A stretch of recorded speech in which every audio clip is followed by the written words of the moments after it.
First of all, thank you very much to the Nuffield Conference for the privilege, the great privilege of being able to chat about Padraig Walshe, both as a friend and someone that I certainly looked up to throughout my career.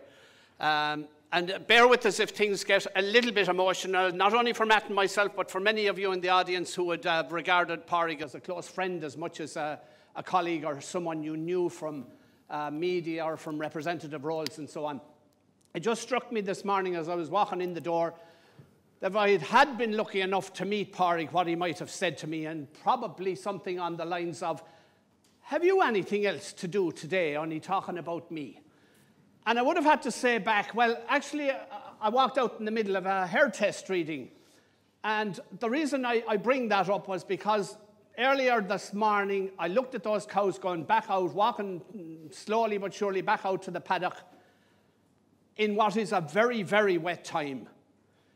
And I was using every method available. We were.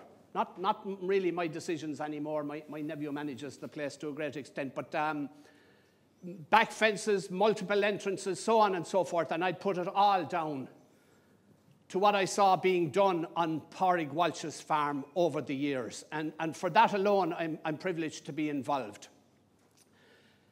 I want to sit down now and have a chat with Matt Ryan, who has known Padraig for, I think, what, 34 years?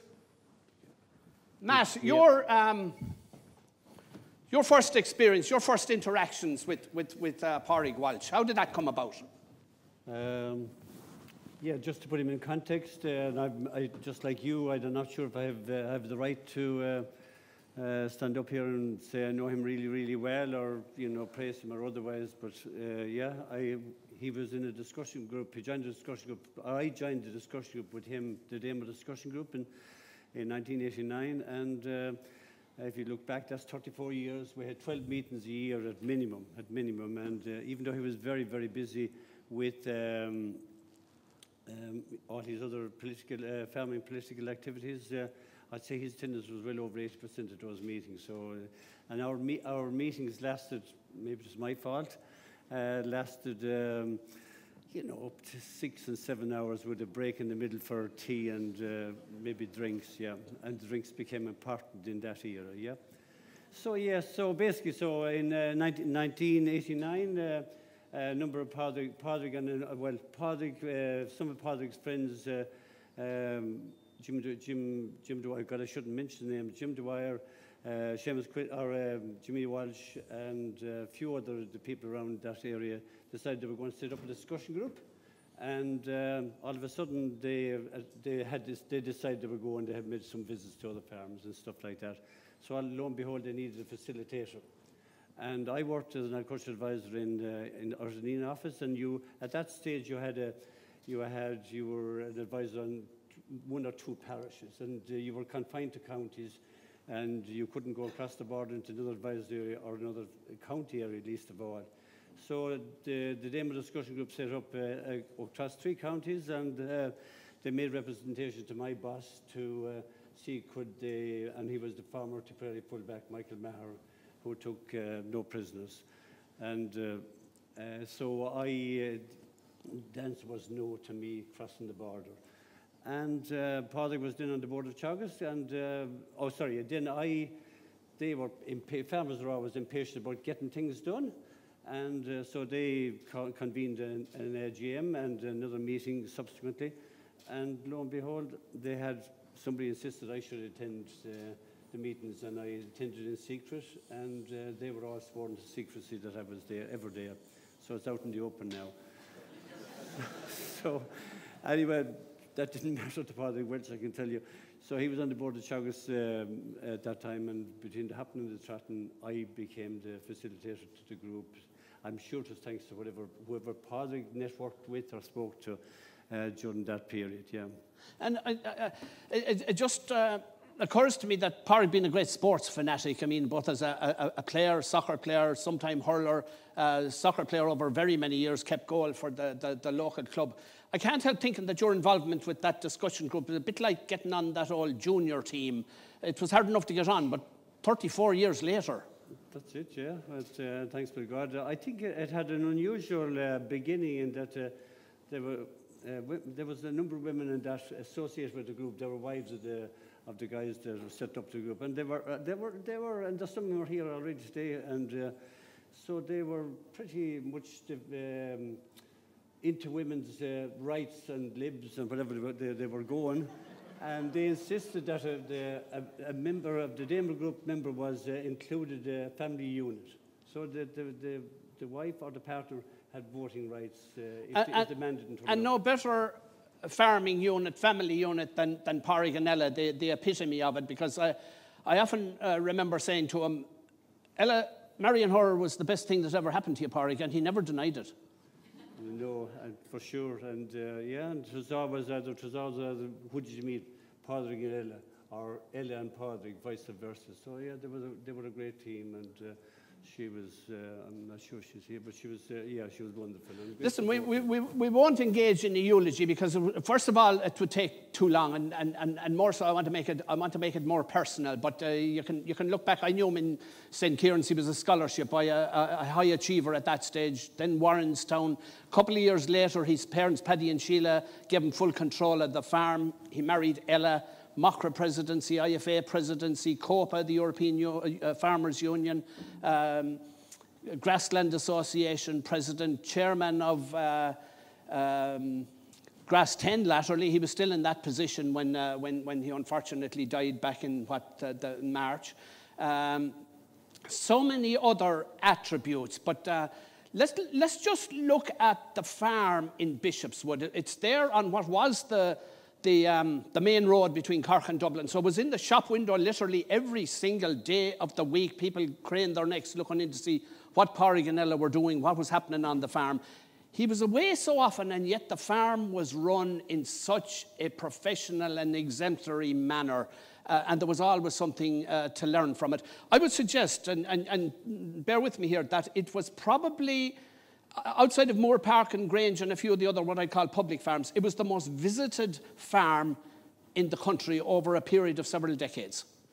For sure, yeah, and that was thanks to what he was doing. He was such a good farmer, very, very informed, and he was great to share his knowledge with people, you know, and so that was the beginning of all the year of grassland management, and you couldn't come out of that house, but you got some refreshments on the way out in the final discussion. Yeah, so it was brilliant.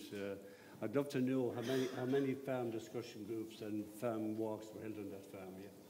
And as often as not, despite being at the four corners of the country for representation reasons, one organisation or another, he was most likely on hand to milk the cows the following morning.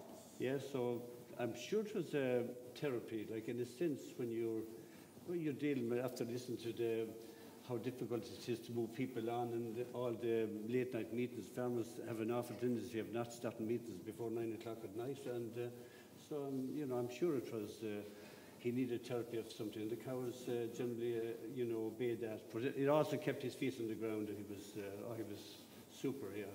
And even in latter years, the farm was still developing. He never saw it as an accomplished feat, a fait accompli. It was always in a state of progression. Yeah, he was, and sure, it's kind of ironic that he was so involved with Target 10 there at the end of his period, because sure, he wasn't he was the face of extended grazing in the 90s, and which was controversial enough, and I'm not sure if the advisory service and research were totally enamored by the whole concept at that stage. But well proven at this stage, and he had so much to do with it. Yeah, and among others, like, Michael Murphy, and Padraig was saying he won the Dairy Farm of the Year, I think in 1990, and there was a farm walking his farm in 1991. Actually, a farmer from Donegal came down, better be careful his name, I can't remember now. But he came down the day before to Padraig, and he drove in, and lo and behold, there was Padraig was cutting third-cut silage, and this fella couldn't understand how Padraig had won. But that was the last time I think Padraig ever cut third-cut silage.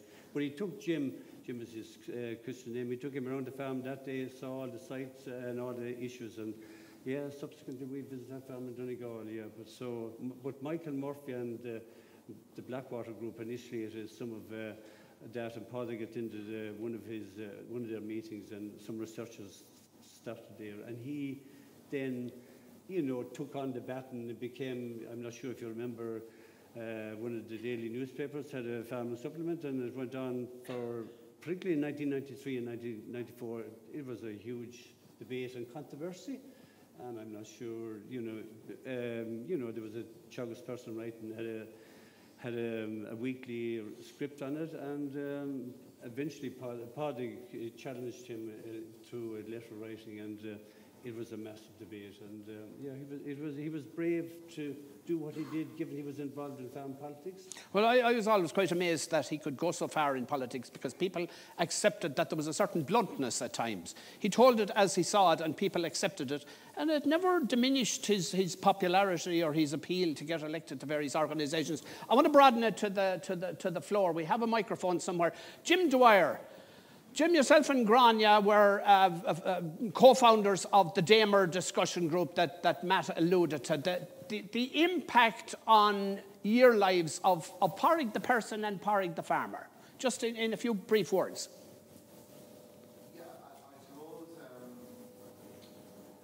I suppose the one thing about Padraig and Matt setting up the Damer group, people don't realise it at the time. I suppose Irish agriculture was very conservative. So there was one or two groups in the country, and we decided to set up the Damer group ourselves because we just wanted more information. But when setting up the Damer group, we wanted a person called Matt Ryan, and we were adamant on that. No matter what happened, we wanted him because we regarded him as the best advisor we had come across through in various ways. And Padraig was also adamant on that. But the problems we had in getting Matt Ryan was unreal. And as Matt said, we were over 3 different counties, the members. So that was a huge issue. And, today it seems so simple. But but the one thing of Padraig and knowing him well through his life, Padraig never saw a problem. If there's a problem, we solve the problem. And that's the one thing I'll say about Padraig Walshe. And you could see it in his farming, you could see it in his politics, you could see it in the likes of the Damer group. So we had lots of meetings and a lot of late night, and Matt said, trying to organise things, but Padraig said, I'll solve this problem. And he did. And how he did it, he was a very good politician, you say. He was very blunt, but he was able to bring people with him. And that's another thing about Padraig. A great man to bring people with him, even in difficult issues.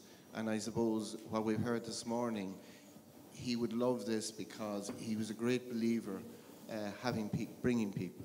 Great believer in that. So just on your own question then, I mean, the Damer group for us, myself and Grania got married in 1988, and we started up the group with a few others because we felt a huge need for information and a huge need to push the boundaries about what we were doing.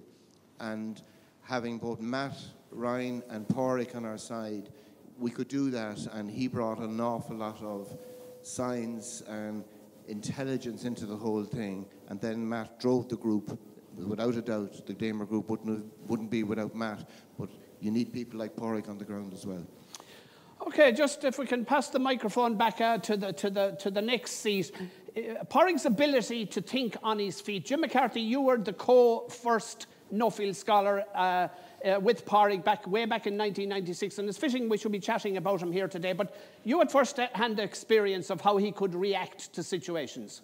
Well, can I start by saying I met Padraig at a Mocker conference, I'm not sure, 79, 80, that time. And for the younger people here, Mocker at that time was the equivalent of Tinder today. It was a pretty important thing in young farmers' lives, And I met him then, but I never really spoke to him seriously until outside the Nuffield office in Bedford Square in London, I think it's Bedford Square, on the day for interview, because we went for the first scholarships in '95 to London to be interviewed. And I met him then, and I got the scholarships. We went to present our papers in 1996 to Bath. And just to give you an idea of where Nuffield was at that time, the Nuffield conference, it was the 50th anniversary of Nuffield. There was a black tie dinner and celebration Saturday night. And Nuffield had never, that conference, the winter conference, had never gone to Scotland or Wales or Northern Ireland. So it was good. So it was in Bath.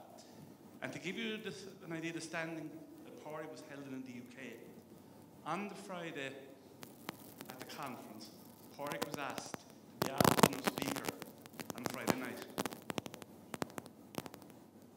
And he got up and they blew him away. But he went to his room for 3 hours. Bear it. We were told that at that time by Stephen in Nuffield that Ireland wouldn't be fully ratified until the World Congress in, I think, 97.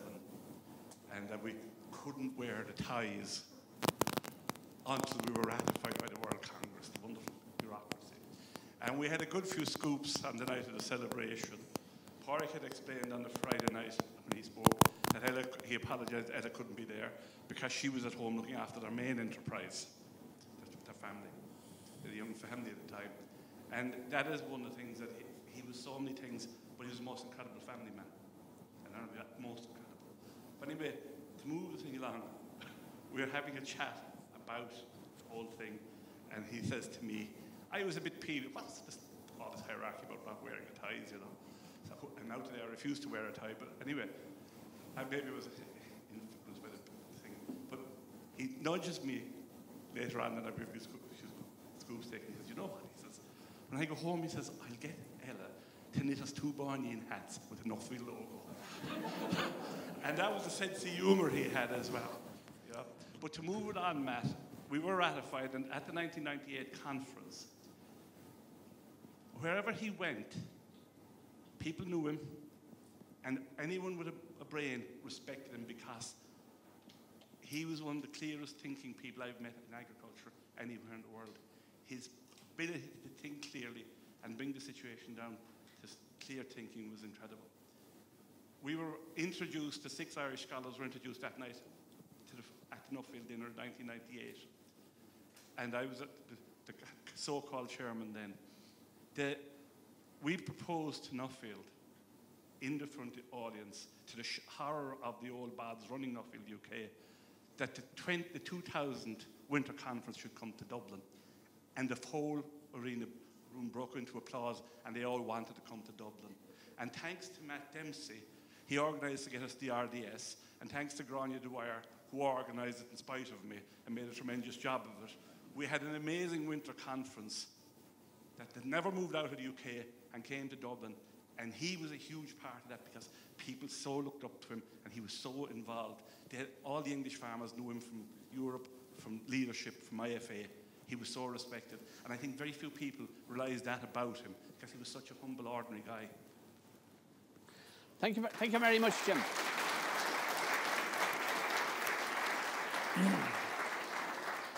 I shouldn't deviate, but your comments on his ties reminds me that he loved colourful ties. I actually have a lovely one, but it's a bit tattered, so I didn't wear it today, that he gave me with cartoon cows on it. And I keep it in the drawer where I know it'll always be there. I reread his thesis, his Nuffield thesis, and the foresight of Padraig came out very much in it. He predicted the demise of quotas. Perhaps his timescale was a bit optimistic. He predicted the number of farmers that we'd have milking cows, the size of the herds, right down to almost the absolute average of what we have now.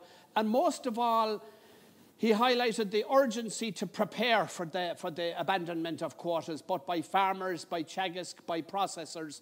Back in 1996 or 1997, it was an extremely foreseeing thesis, and I think we're all the better of it for that. I'm just going to cherry pick a couple of other issues. George Ramsbottom, you have been involved with the Grassland Association for a long number of years. Padraig was president at one stage, and well deserved, but he also facilitated the grassland in terms of their annual summer tours and so on. Wait a moment, we'll get a microphone to you. Thanks very much, Matt.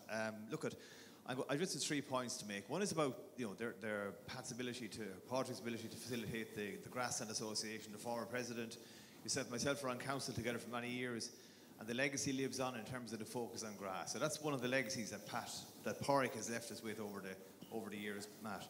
But there's another legacy that actually ties into the farming and the farm today, the Irish Farmers Monthly, the magazine that you currently edit. And it's an article that appeared in the early 90s when I was starting off as a young advisor. And the title of the article was Having Your Cake and Eating It. Remember that article? That was published by yourself back in the early 90s. And for the like of myself and Matt Ryan, who were and currently remain working with Teagasc, we learn mostly from farmers. And it's the like of Padraig and Ella Walsh here behind me are the people that are the real leaders of this industry and that drive it forward. And I would say that I learned to study in college, but I learned agriculture from the farming families that I worked with over the years. The Walshes are one of those. And just to say on a personal note that the legacy continues, and the Walshes remain an inspirational farming family. And my own son is working with Ella and Pat at the moment, or has been working with Ella and Pat over the summer. And the legacy continues in terms of top-class farming and ability to inspire others to follow them into the industry. And thanks to the Walsh for that legacy, that's all I'd say. And thank you very much, Matt. Thank you very much, George. And we'll have time for a few more comments from the floor, and I don't want to eat into your lunchtime, literally or metaphorically. A person who worked with them professionally and I'd say would claim to be a great friend of his over many years as well. Catherine Lascarette, you've been involved in so many roles. We'll go back to the Dairy Committee of IFA. Padraig was chairman. You worked closely with him. I don't want all the policy stuff. What was he like to work with? Oh my goodness, where do I start? And thank you very much for this, Matt, by the way. I didn't expect this at all. He was incredible to work with. I was privileged to be able to count him as a friend, as a dear friend, a mentor, a confidant, and somebody with whom I soldiered.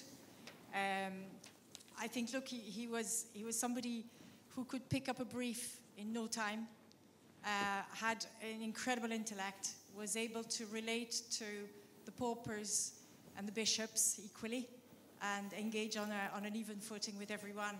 He was incredible to work with, an absolute pleasure, and I have to say a huge loss to Irish agriculture, a huge loss to his family, obviously, a huge loss to all of us who counted him. We're lucky to count him as a friend. Hold the microphone for a moment, Catherine. Is it over-egging it? Is it too much to say that he was one of the people who at least set the train towards the ending of quotas? I was privileged to hear a story that he regularly, during his period in IFA and as Dairy Committee chairman especially, he began a campaign, whispering in the ear, for instance, of Commissioner Marion Fisher, Fisher Bowl, consider a life without quotas. Is that so? Yeah, I suppose quotas were a hugely political discussion among Irish farmers and in Irish farming politics. Quotas became valuable and therefore became part of the assets on Irish farms. And obviously, I know it's self-evident, but unless you had a quota of X, you could only produce less than X. So it was a very difficult discussion and a very difficult debate to have.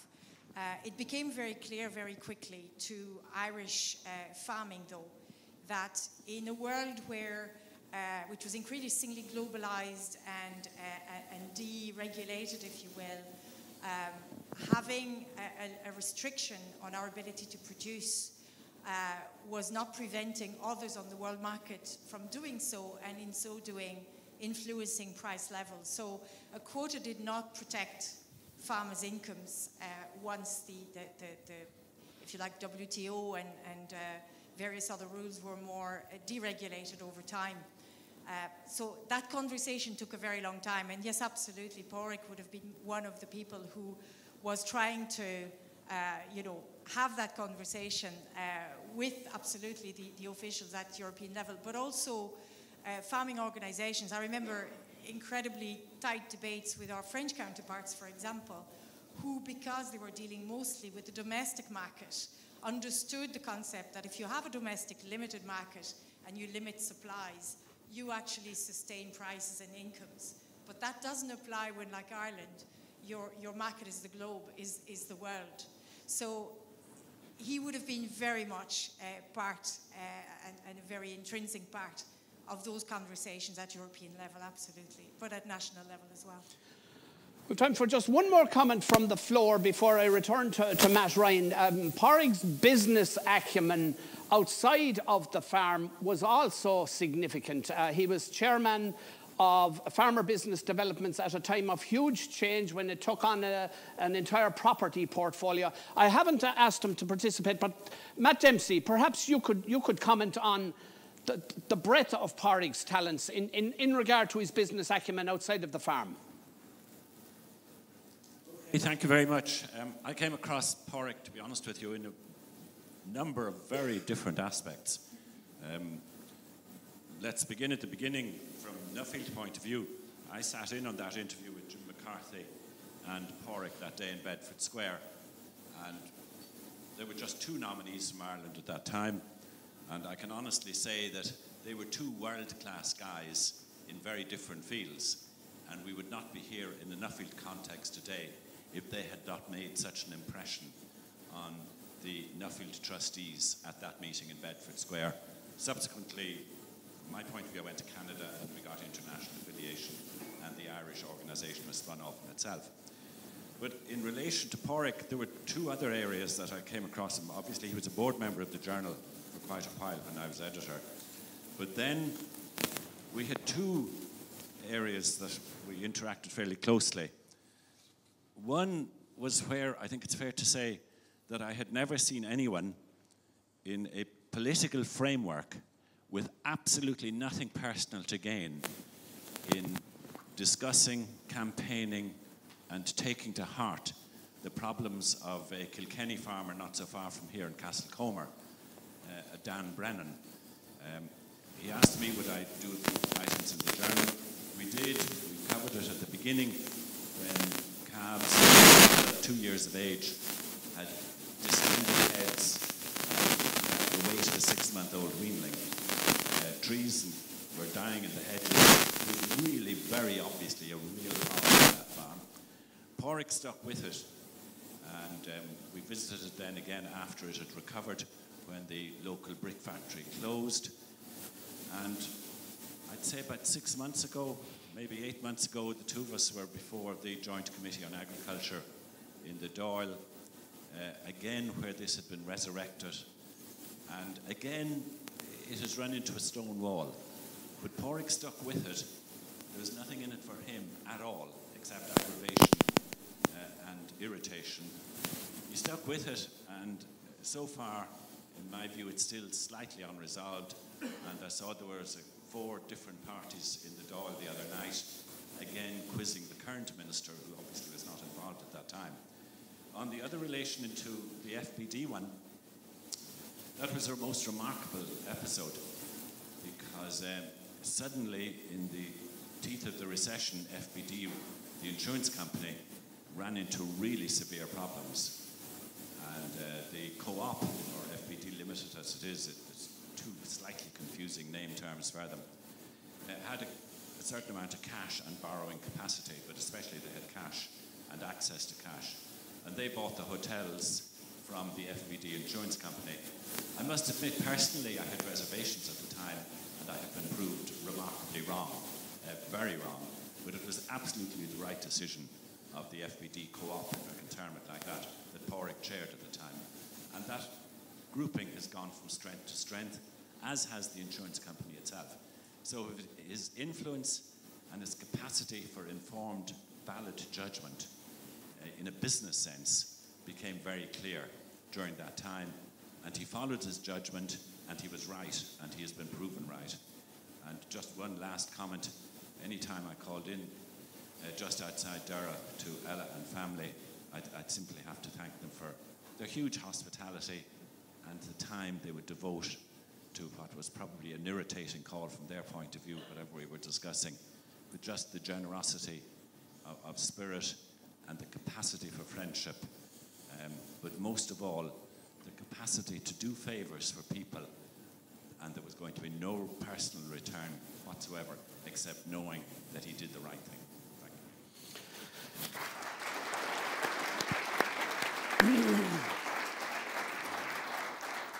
Just on foot of your remarks about the hospitality of the Walsh household, at least you retained your slender physique. I can't claim to have been as lucky, and I blame a lot of it on Ella. I think she's here somewhere at this stage. Yes, Ella, you're very welcome. As I said before you entered, the best thing that ever happened to Padraig Walshe was marrying Ella Hennessy. Matt Ryan, in final remarks, a remarkable man, a renaissance figure, if you like, in terms of having so many talents. Yeah, and I actually want to digress, because I owe him a debt too, because in 1993 the group decided they were going to New Zealand, and after our decision, if you don't mind, undemocratic if you like, but anyway, they decided to go, and I copped up that I wasn't able to go, and because of I thought I wasn't able to afford it, and Padraig says, you must go, and you'll be no use to the group if you don't go. And he set about trying to get financials for me, and he failed on 2 or 3 requests, and lo and behold, he eventually went to Tipperary Co-op and Nina Co-op, and they, with the Farmers Monthly, sponsored my trip, as those 2 co-ops sponsored sponsored some of the other members on the trip too, which was fantastic. But he made that trip happen. He made us pay back to the co-ops and the people that sent us there. And we took notes. We visited 43 farms. It was an era when it was hard to get contact with the formal agricultural people in New Zealand. They didn't want to share their knowledge with us in case we become competitors of theirs. So even it's kind of ironic that because we were so intense with the way we went on, we decided on one weekend we were going to go to the Lions were playing rugby in New Zealand at that stage, and unfortunately the match was 800 miles away on a Saturday, and we got up early and we drove. Our Padraig drove, Seamus Quigley and Lexi Bowen, they drove and got us there in spite of all the crashes along the road.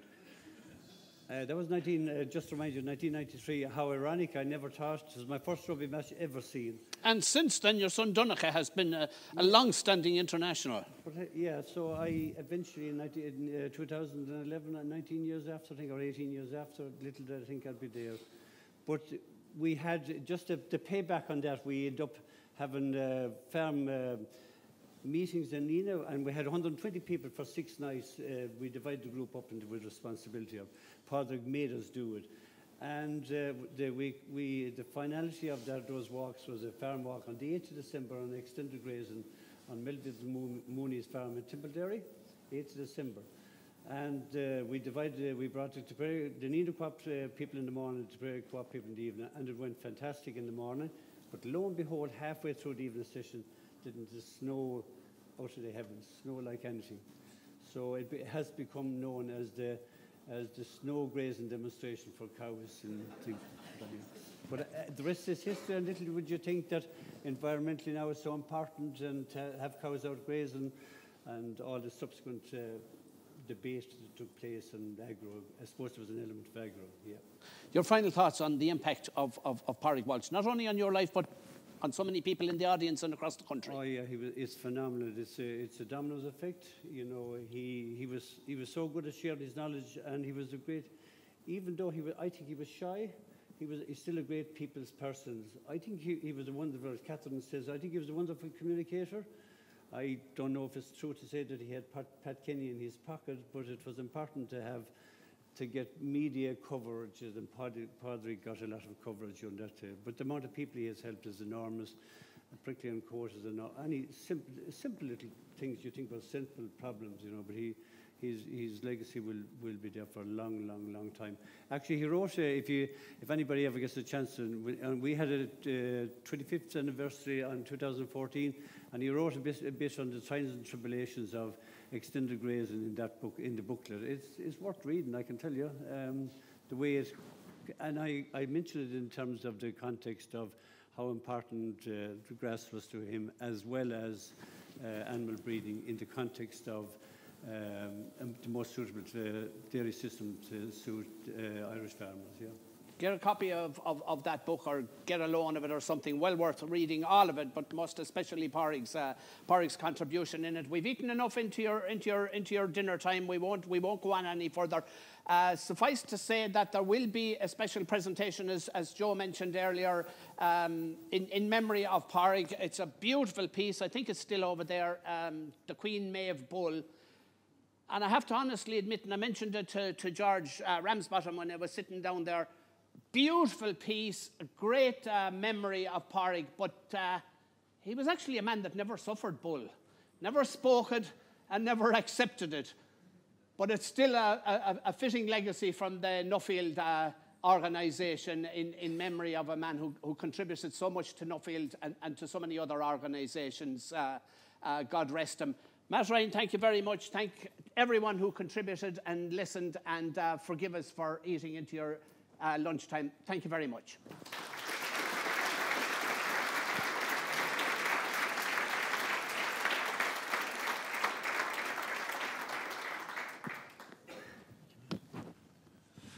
Just a bit of housekeeping quickly. And thank you, Matt and Matt, for a very fitting tribute to Padraig. Just quickly, lunch is going to be served. It's down in the main foyer of the hotel. So if you go out the door, left past the registration desk, and the restaurant's in behind the big double stairs in the reception area. We're back here for, what do we now? We're supposed to be back here for 1:30, ready to start at 2:50 for the next session, please. So off you go. Thank you very much.